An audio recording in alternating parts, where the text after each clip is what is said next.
Warriors in Their Own Words, is brought to you by The Honor Project, committed to putting the heroes of our nation on record.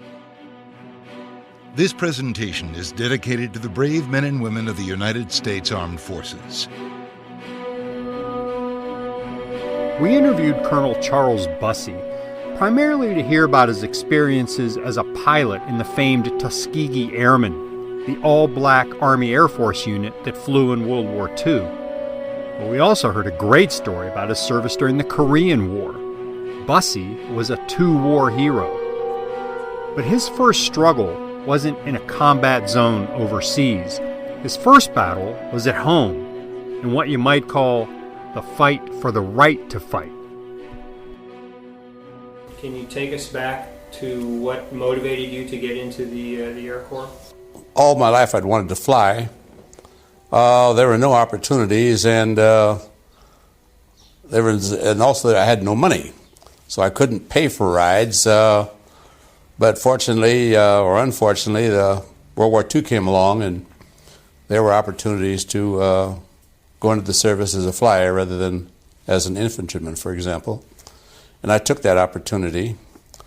Prior to that time, and this is 1942, there had been no blacks in aviation in the U.S. Army, Navy, Air Corps, or whatever. But anyhow, they set up a school down in Tuskegee, Alabama, which is a very, very small town, the backwoods of Alabama. And they called this thing an experiment. This was a 100% black unit. The mechanics, the radio operators, the photographers, the pilots, everyone was black. For this experiment's sake, I guess that was good because there were no areas in aviation that our people didn't succeed in. So had they been half white, then they could say, well, they survived because of the whites. So this wasn't possible, as it turned out. We had very fine people, highly skilled young men, highly educated young men.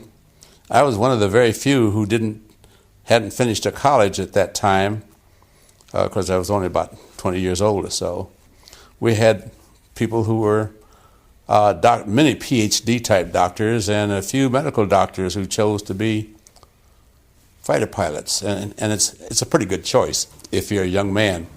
Doctors usually go from their homes to some kind of an office to a laboratory or to a hospital or something, and I guess there's some excitement in that too, but nothing like flying a fighter. Basic training, if you will, took place in Tuskegee, and after completion of that, the flyers all went to Selfridge Field, Michigan. In the segregated Army at that time, there wasn't much support for an all-black aviation unit. Bussey and his fellow airmen faced resentment and skepticism. They did nothing, really, to teach us or to prepare us for combat. We had to do that ourselves, from movies, from film strips, from all kinds of sources. But we had no one who was qualified to prepare us to face Germans, for example. We got through that, of course, and we went to combat, departing the United States on the 4th of January, 1944. We flew from eastern Italy, a place called Termoli, which before our arrival was a large wheat field. Initially, they were equipped with the P-51 Airacobra. It was a fine single-engine fighter when it was first built, before the war in 1939, but it was severely limited in its performance and its ability to operate at medium and high altitude. So when it got to Europe, it was already obsolete when it came time to tangle with the German Luftwaffe. It wasn't long before the P-39s were pulled out of frontline service and replaced with the mighty P-51 Mustang, a much more capable fighter with 6 50 caliber machine guns. We were there flying over in Europe and flying P-39s, which is probably the poorest airplane that's ever produced in this country. It had an Allison engine, and that was a disgrace. We lost a lot of people just because of the inefficiency of the aircraft. As time went by, we got better aircraft. Eventually, going through several types of aircraft, we wound up in P-51s in the 15th Air Force. The P-51 was a fine airplane. It weighed about 9,500 pounds, as I recall. It had 6 forward-firing machine guns. It had a large air scoop under the belly, which made it distinctive to view. And this airplane had a wonderful engine in it, as opposed to the Allison that we flew and other inline airplanes. And this was a Rolls-Royce engine, and it sounded like a sewing machine, a beautifully machined engine. And my memory tells me that we took off turning up about 3,000 RPM, which for an aircraft engine is really running fast. And I think we had about 70 inches of manifold pressure. That's a whole lot of boost. And this airplane would take off in a very short area for a fighter plane, and it climbed rather rapidly. It was undoubtedly the best airplane involved in World War II. And it made a lot of difference in the attitude of pilots to be flying an airplane that does really produce, as opposed to some of the lesser airplanes that we had. Of course, another thing happens when you have a very fine airplane with a lot of maneuverability. Some of the people our pilots, the young ones particularly, would take this thing outside its envelope, and we had mishaps in it too. But it was a very fine airplane. How did the guns, the armament, compare to your opposition? The Germans liked 20 millimeter cannons, and their fighters usually had 4 20 millimeter guns. And the 20 millimeter projectile from those guns is bigger than 50 caliber, considerably. But this is the kind of thing that the airplane builders, armament manufacturers play games with. And I don't know that the 650s were any less effective than 420 millimeters. Certainly it takes less guns, it takes less maintenance, and the Europeans went for it in a big way. We had a lot of latitude as to how we wanted those guns to fire. Not the cyclic rate, but every pilot had the option of having his airplane bore-sighted to suit him. And some guys wanted those 650s to converge on a point out there the size of a 4-bit piece at 300 yards, all 6 guns passing through that same very small diameter, which gives you a tremendous impact. Other guys wanted the outside guns to reach out to 350 yards, and his middle guns at 3 1/4, and his inside guns maybe as close as 250 yards, which gave him a long cone of fire. And pilots, like everybody else, have these individual things that they like. I don't know. I have no idea which are best. And then some guys would change it from time to time. Which did you favor? I like to have them all passing through a little dot out there that I could barely see. At that time, it was a Cadillac of fighters. There's a lot of limitations in that statement. For example, you could only fly a P-51 up to about, well, a little better than 30,000 feet. Not over 35, though. But the Focke-Wulf would go up to 40, 45. The problem there is if you locked yourself onto him and he started climbing, at some point in time, you have to disengage. And when you disengage him, you just turned your behind to him and he's going to blow you out of the sky. The reverse is also true. We cruised at about the same speeds they did, but we could dive faster, which means very simply that when you had a youngster there who had become engaged, a young German that is, and if he chose to break off, he was going to die before he got home. He couldn't possibly elude American fighters. And I remember one occasion that as the war wore on and Ploesti oil fields had been destroyed, the Germans were hard-pressed to put up significant sorties. And I remember once that I saw a German fighter diving through our formation, and he was followed by 12 P-38s. Just like they're all hanging on a string. And I don't know for a fact, but I'm sure this kid didn't get home.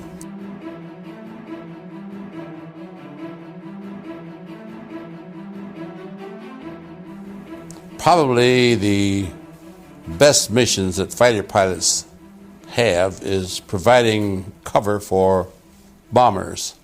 The Germans had fighters at that time still, and it gave you an opportunity to engage in combat. And aerial combat, unlike, it isn't totally unlike combat in any other form, but it tests you, and it demands the very best that you have, and in many cases you're competing with a man, a German or maybe an Italian even, who probably is good at his trade, and you got a chance to find out if you had been eating meat or dog food. And it was a very exciting time of life or activity of life.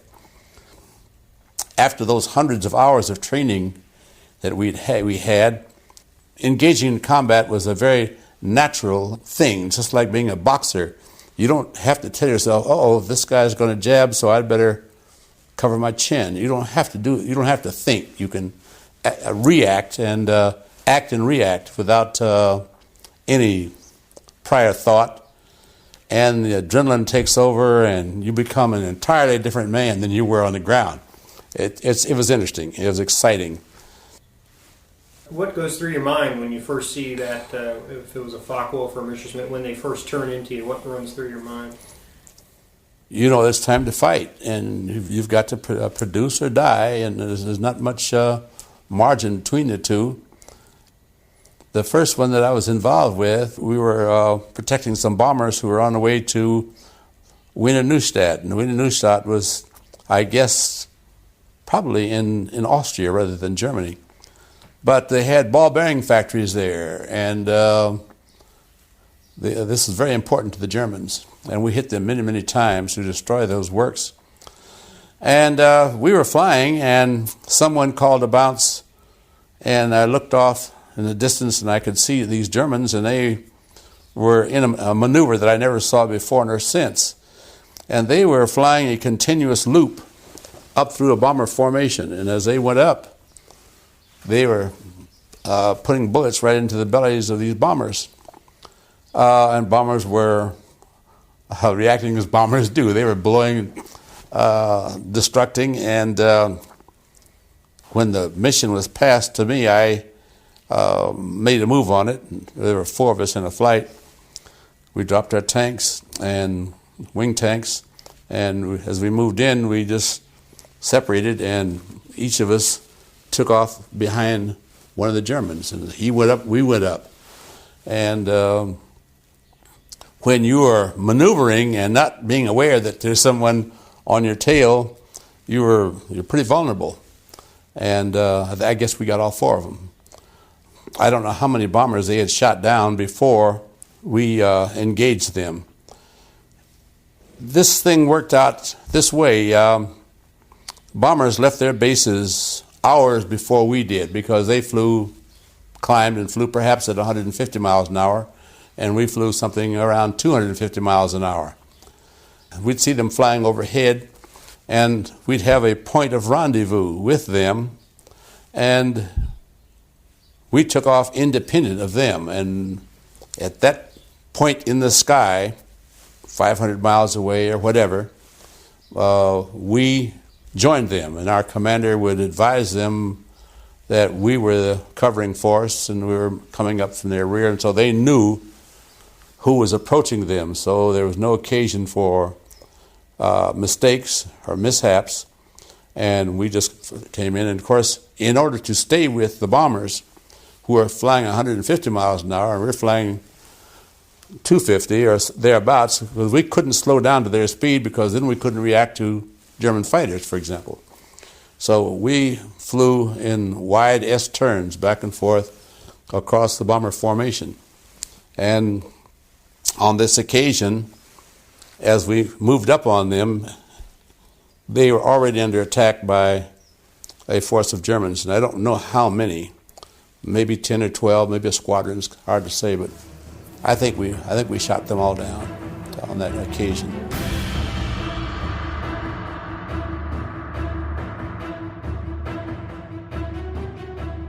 Now, we've only talked about aerial combat, and this is the fun part of this business. We also had a lot of strafing missions to perform, and this meant on airfields. For example, we shot and destroyed 84 airplanes at Belgrade one morning. When you have to attack an airfield, you're talking about attacking a fortress, because the gunners in their emplacement had nothing in the world to do but wait until they were under attack by an American force. And they had practiced and practiced and practiced. And they would start firing when we were on the way in. And by the time we got to the point that we were shooting at airplanes on the ground, there was a curtain of fire to fly through. Some of us didn't make it. It finally got so bad that I remember one morning that we went down to a briefing, and there was a curtain across there always was a curtain across the outline of the mission.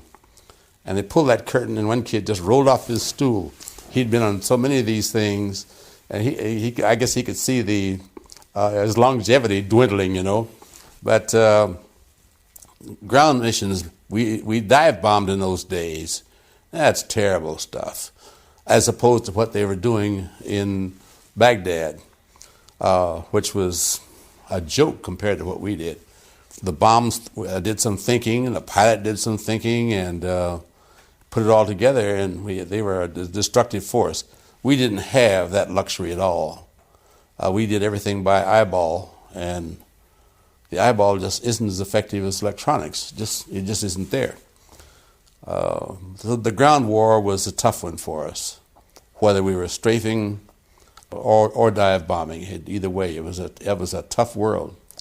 And then, of course, the Germans liked to play games, and they'd build a shack and fill it full of demolitions near a railroad station. And our guys would see these things, and one of them would make a pass on this thing. And when you fired on this doggone thing, it would blow up. But it blew up about the time that you were passing over it. This is kind of hard on P-51s. They didn't hold up well under this kind of bombardment, demolition, or whatnot. This was designed to sort of curtail some of our desire to attack their installations, but I don't think it ever did. What kind of, when you did your close air support, the dive bombing, what kind of bombs did you drop? What were those? Oh, I think they were 500-pounders. I'm not sure. It was too long ago. But we would go up and climb up into the sun, so that we were going down sun onto the target, so that when they looked up, they couldn't discern us very well because they're looking into the sun. And then when you left that thing, you bend it around to try to climb back into the sun also, so that the gunners on the ground would have difficulty in seeing you.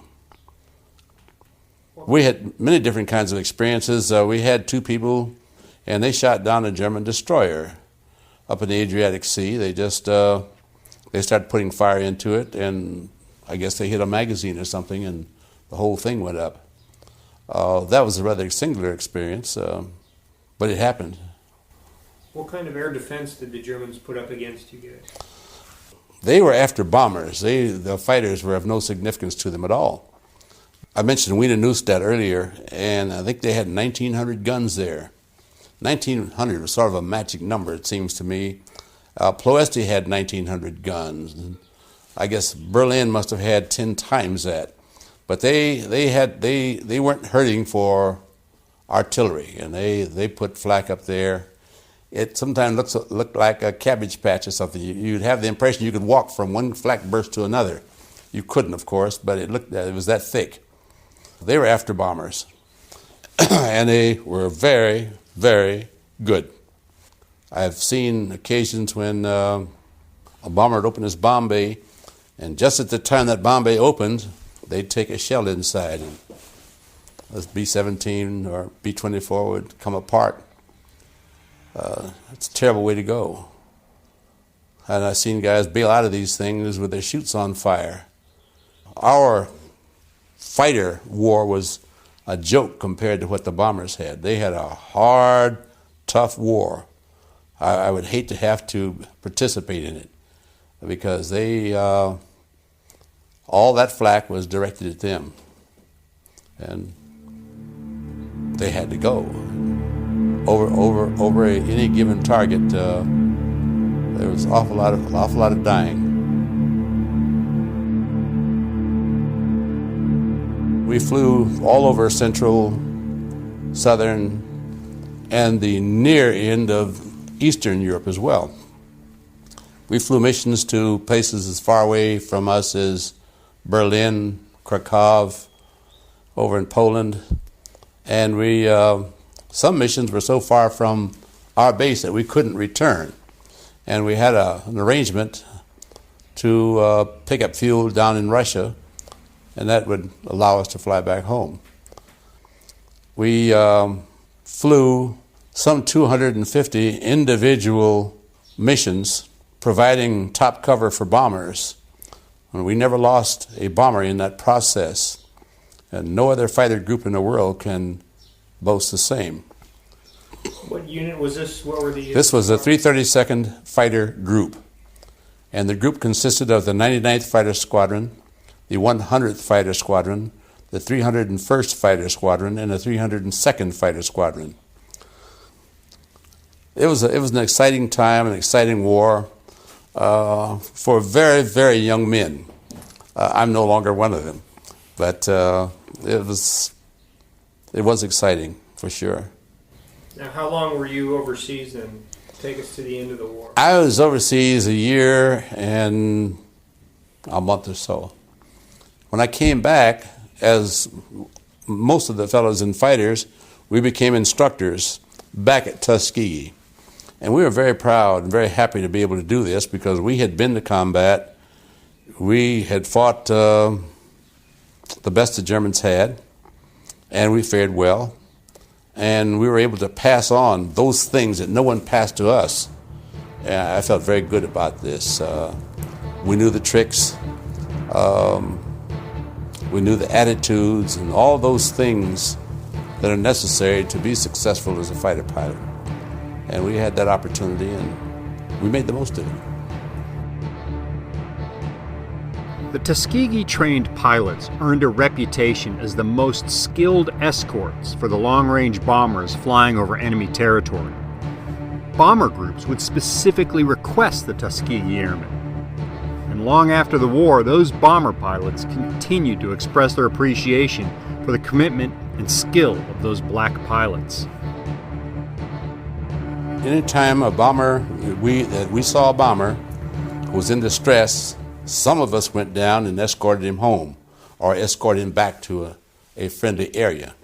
Sometimes after being over a target, bombers would have a landing gear that would one up and one down, missing turrets, missing engines, in all stages of distress, but we never left them out in enemy territory alone. We always brought them to our base or to a base where they could execute a landing and be safe to fly another day. And they enjoyed this coverage, and we did too. Now, is this the kind of dedication that led bomber units to request your yes, specifically? Yes, bombers groups always requested us specifically, but it was, if we were not up for grabs, someone in the Air Force headquarters determined, based on proximity to the targets and all kinds of other considerations, who would escort whom. And I don't think that any bomb group ever got us because they asked for us, but a lot of them did. And we get letters and things from bomb groups and whatnot who have reunions and things on an annual basis, and they're never, we've never been without praise. And I think it's a good thing. After World War II, Bussey left the service and completed his college education. With his degree in hand, he returned to the Army, and early in 1950 he was given command of an Army engineering unit stationed in Japan. In the few short years since the end of World War II, Bussey found the peacetime Army unprepared for a new war, a war looming just over the horizon. What was your role in Korea? What capacity did you serve? I went to Korea in January of 1950, and it was a very sorry army that we had out there. Most of the people in that army had been in World War II, and at that time Japan was under occupation. There was very little effort on producing a fighting army. We'd had the A-bomb, and it had been so effective, I think people felt that forever we're going to be immune from enemy attack. Came June 25th, this proved not to be true. And I was fortunate, and I believe this sincerely, to be the commander of an engineer combat company. Personality-wise, it fit me perfectly. I like to construct things, bridges, roads, structures of any kind, and I love being a commander. It's a tremendously difficult job because everything about everybody is your business. Everything that goes to making a soldier and putting him in a position to perform is the company commander's business. How the guns work, how our mines are stored, whether or not there's water for the troops that we're supporting, many, many, many things. A very complex business, and I loved it. And I had a very, very good unit. We were, at one time, and I don't know whether this went throughout the war or not, but we were the most decorated company-sized unit in that war. Company size being how many men approximately? In our case, it was about 300 men. As combat engineers, we have a number of specific functions.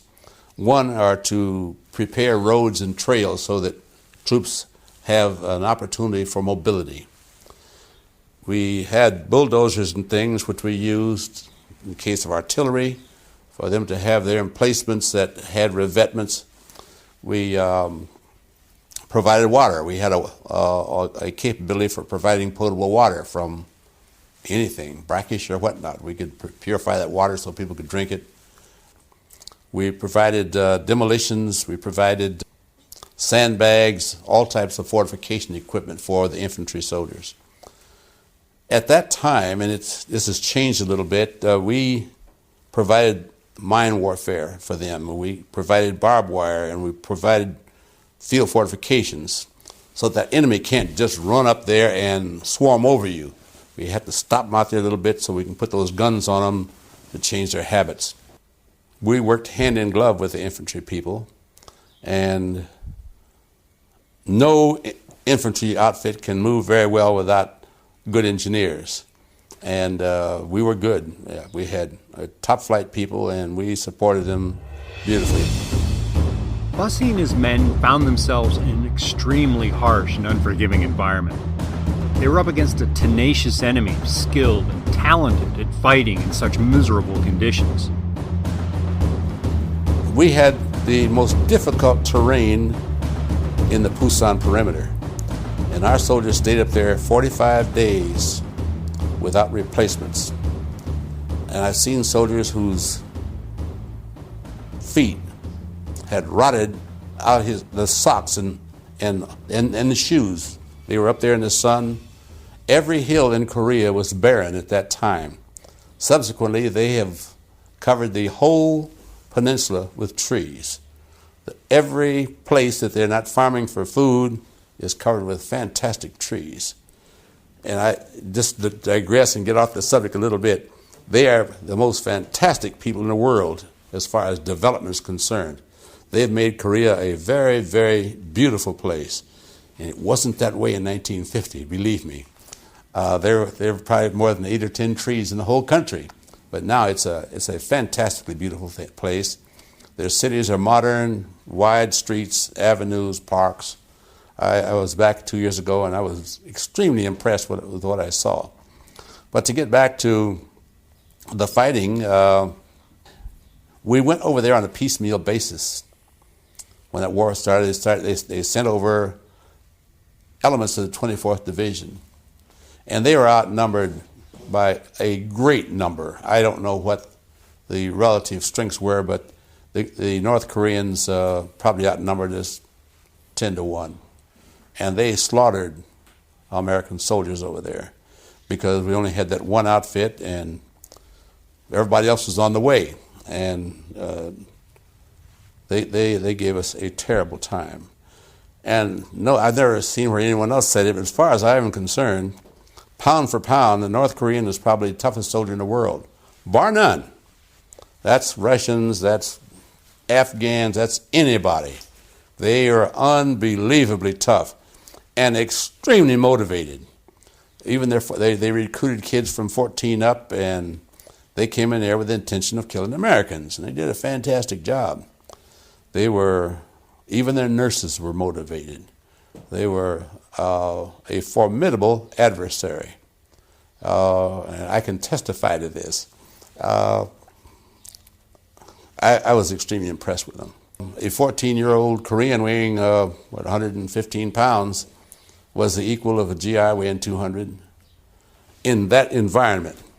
And it was 110 in the shade every day in the summer over there, and no shade. There were no trees on any of the mountains, so you're out there in that sun.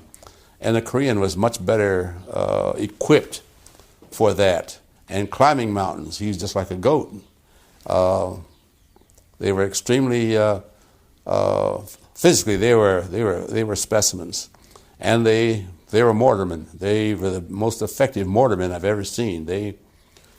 I don't know what their training consists of, but they'd send 3 men out with a mortar, 120 millimeter mortar, and say, we want this mortar placed on that hill.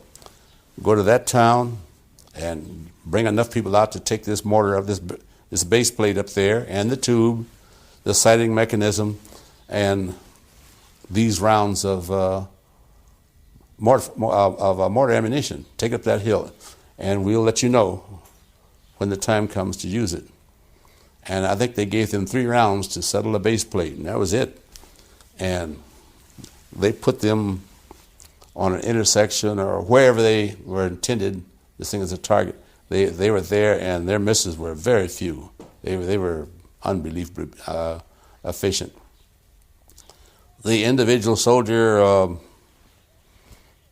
I say physically, they were just tremendous. They could do things that I had never seen done before. For example, one morning I saw a Korean remove an engine from a 2.5-ton truck. And he took this thing out of the vehicle, and I just pulled up the road there to watch this because I know it was going to happen, but I couldn't believe it. And he got this thing onto this A-frame that he had on his back, and he finally was able to climb that pole so he's in an upright position and walk up out of this ditch with this thing. And I was on the way to a town 20 miles away. And I went to town, and on the way home that evening, I saw this guy coming into the town, having walked all day with this engine on his back. And I don't know what an engine for a 2.5-ton truck weighs, but it must be 350 pounds. And you're talking about a man who didn't weigh more than 145. So when you talk about a GI and you talk about a Korean, you got apples and oranges. We've got a few guys who are muscle builders who can show you piles of muscle, but to get out and actually do things, this Korean is unbelievable. I didn't like them. They were haughty. They were a lot of things. They didn't like Americans worth a darn. But I am telling you, these people were something else. I enjoyed watching them work, and they have a tremendous capacity for anything physical. And they respect their own leadership, and they did a good job. So you respected the enemy then? The enemy and our friendly forces as well. They were good. The Koreans were great performers. But if they didn't speak English and we don't speak Korean, then our relationships were poor, and they were extremely poor. With the busy fall season just around the corner, you might be looking for wholesome, convenient meals for jam-packed days. Factor, America's #1 ready-to-eat meal kit, can help you fuel up fast with chef-prepared, dietitian-approved, ready-to-eat meals delivered straight to your door. You'll save time, eat well, and stay on track with your healthy lifestyle. Too busy with your end-of-summer goals to cook but want to make sure you're eating well? With Factor, skip the extra trip to the grocery store and the chopping, prepping, and cleaning up too, while still getting the flavor and nutritional quality you need. Factor's fresh, never-frozen meals are ready in just 2 minutes, so all you have to do is heat and enjoy, then get back to crushing your goals. Level up with Gourmet Plus options prepared to perfection by chefs and ready to eat in record time. Treat yourself to upscale meals with premium ingredients like broccolini, leeks, truffle butter, and asparagus. With Factor, you can rest assured you're making a sustainable choice. We offset 100% of our delivery emissions, source 100% renewable electricity for our production sites and offices, and feature sustainably sourced seafood in our meals. This August, get Factor and enjoy eating well without the hassle. Simply choose your meals and enjoy fresh, flavor-packed meals delivered to your door, ready in just 2 minutes, no prep, no mess. Head to factormeals.com/warriors50 and use code warriors50 to get 50% off. That's code warriors50 at factormeals.com/warriors50 to get 50% off. On the 20th of July, 1950, Bussey, then a first lieutenant, was driving back out to the front with a load of mail for his unit. It was a routine event that soon turned into the fight for his life. Yichon was a small town in Korea, in the mountains of Central Korea. And I happened there by pure accident. On I think it was the 21st of July, the first mail came in. And mail is pretty important to soldiers, particularly when they're fighting and dying. And I decided I would visit the platoon that I had up there with the 24th Infantry, with the 3rd Battalion of 24th Infantry. When I got there, there was a tremendous firefight going on in the town of Yichon. In order to see better what was happening down there, I climbed a small mountain or a tall hill, and from a distance I could see a column of men moving toward the position that I was occupying.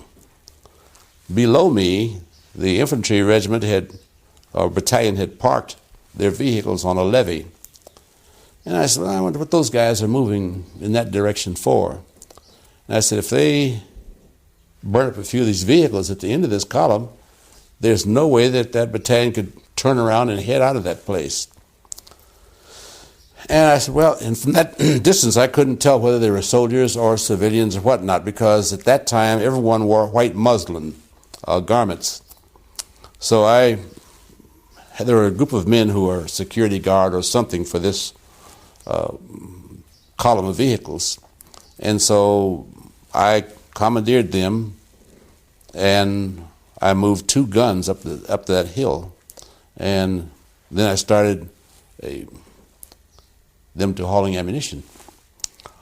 And when these people came in range, I reasoned that if you fire over the head of a group of farmers, they scatter and run and whatnot out of control.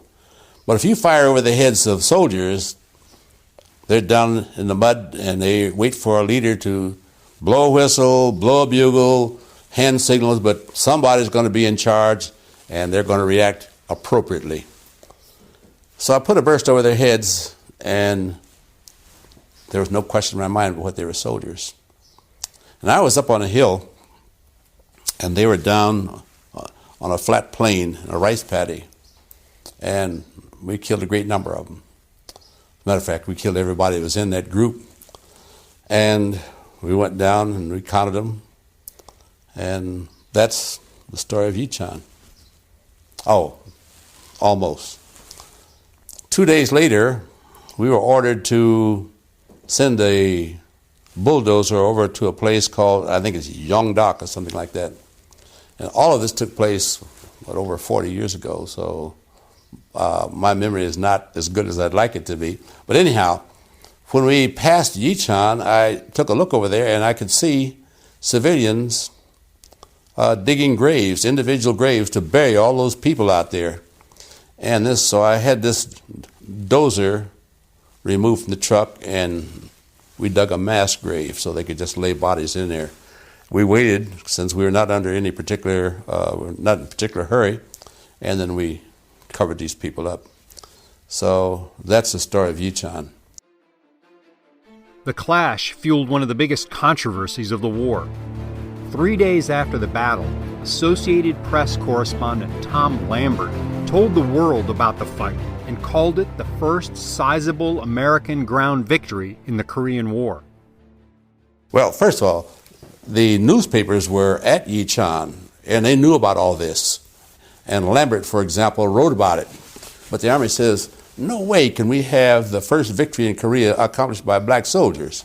No way. No, this didn't happen. Nothing happened there. And they buried this thing, except Lambert still says, I wrote what I saw. But the Army said, oh God, we can't let this happen.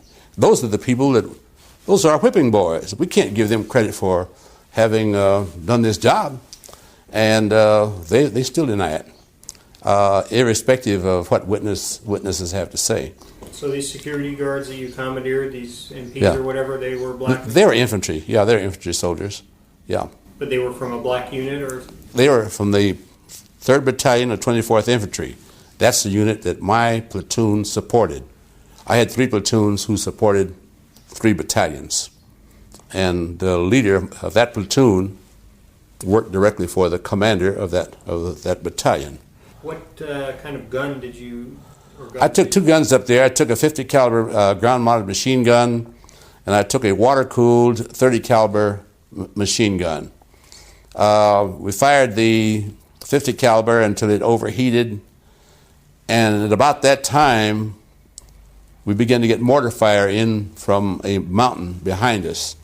And who was on that mountain was able to see and be aware of what's happening to the troops down there, and they put mortar fire on us. I lost 2 men up there, and I got nicked a little bit too, but not enough to make any difference under those conditions. Once you get into a firefight, your adrenaline starts to flow, and you're a different man.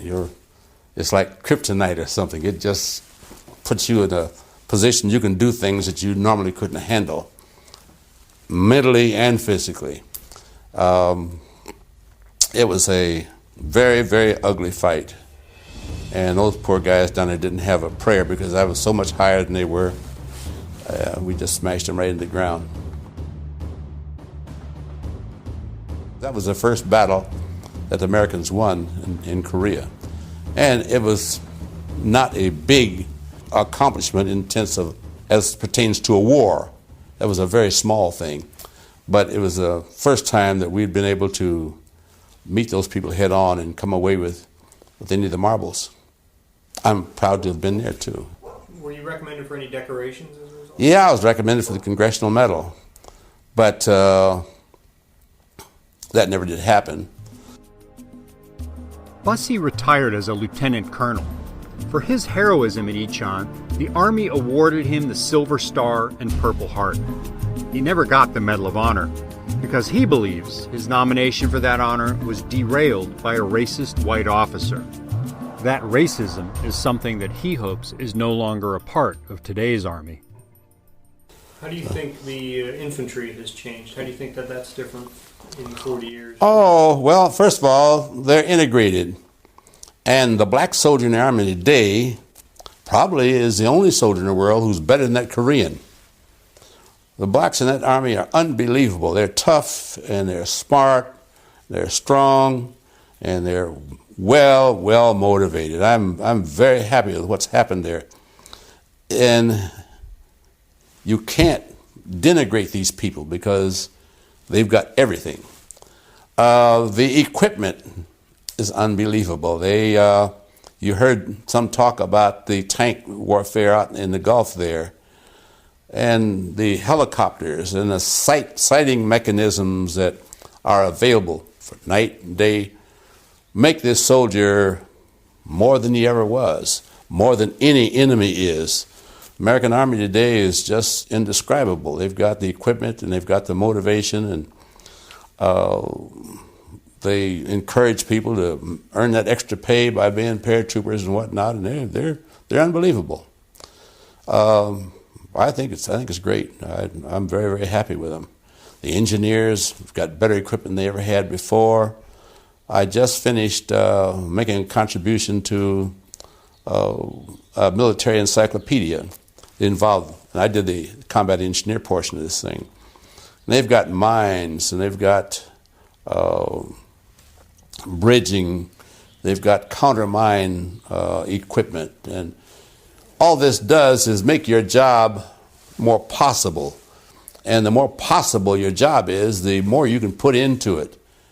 When we suspected that there were mines, we had an old thing that we went looking for it, and if this thing buzzed, we thought we had a mine, and guys would take bayonets. And when you are going to have to use a bayonet to dig up a mine, your head is right down there on top of that damn thing. This is not conducive, or it's not a morale builder, let's put it that way. But now they've got detectors that are more sensitive, and they've got mechanisms now to fire long strings of demolition out over a minefield and then detonate this thing and blow up mines. We have tanks that have rakes in front of them to dig up mines and disperse and whatnot. And the infantry soldier knows that those engineers are going to get those mines out of his way and in a hurry. And he waits until the time is right and he goes. And we don't need all the soldiers we used to need, because the ones we got are 10 times as effective as they used to be. A lot of this, of course, is equipment, but then a lot of it is the fact that knowing that you've got this equipment, you have a better individual capability. And I'm very proud of that Army. I think they're great. Almost as good as the Air Force. I watched this thing. I watched every minute of it that I could on television, and I couldn't believe some of the things that I saw. I think that we're in good shape, very good shape. And being black or being purple or whatever doesn't have the magnitude of concern that it used to have. Everybody is there to do a job, and soldiers don't have that enmity, that antipathy, that animosity that they used to have. And I'm very glad of that. Just for no other reason, because that Army can perform better. But when you're in Jim Crow Army and you're wearing clothing that's been through the quartermaster and patched up, and they put you down below the tracks, and you have no place to buy things without walking 2-3 miles, and there's no exaggeration, and there are signs, white troops only, the chances of you being a first-class fighting man are pretty damn remote. And then, of course, you have all white officers, and they treat you that way also, you're in trouble. You just can't perform well. And that's what we've had for 200 years up until Vietnam. Well, I guess they finally integrated at the end of the war in Korea. But Vietnam was the first time that blacks really had a chance to perform under a Medal of Freedom, if you will. And I think that they've shown the whole world that this is where it should always be. I hope. After he retired, Bussey wrote Firefight at Icheon about his war in Korea and about the ongoing fight for equality and recognition. an effort that began with his service in World War II with the Tuskegee Airmen. I am very happy to have been a member of that organization. I'm proud to have been a member of it. They did a tremendous job against a lot of odds, a lot of vituperation. Many people in high places expended efforts to keep us from being successful or even being involved. But all of that failed, and largely as a result of the tremendous success that we enjoyed, thanks to our commander, Benjamin Davis, it removed the barriers to integration, certainly in the Air Force, and it disappeared overnight. And the people who were involved with it went on to become full colonels, generals, whatnot. And this led the nation toward integration of black folks. Integration came about, and it made us much better than we were before, because we didn't have the second-class stigma, we didn't have the worn equipment and whatnot. Everything became first class all of a sudden, and we, of course, performed better. People accomplished more kills in combat. They were promoted. They had a lot of hope and legitimate hope for doing things on a sustaining basis. And integration does that. Considering all his experiences in the military, it's Bussey's memories of being a fighter pilot that are perhaps his most cherished. When you're a fighter pilot, when you engage an enemy up there, you're not really fighting another man. You're fighting, your airplane is dueling with his, sort of.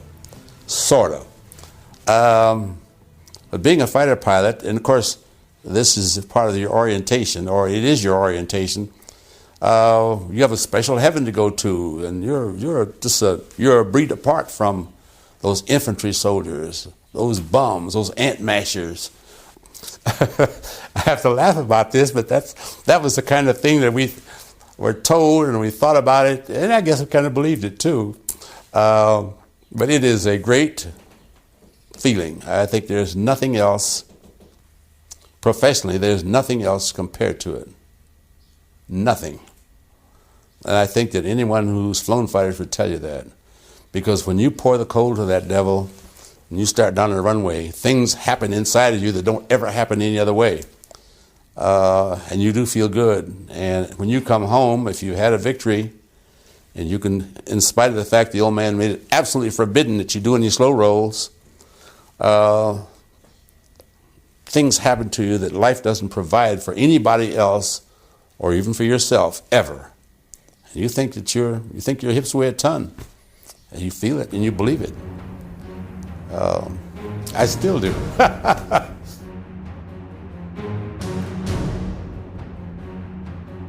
We hope you've enjoyed this presentation of Warriors in Their Own Words. This program was created and produced by The Honor Project, Heroes of Our Nation on Record, narrated by Bill Ratner. This production is copywritten by Heroes of Our Nation on Record, Incorporated. Any unauthorized broadcast, public performance, or copying is a violation of applicable laws.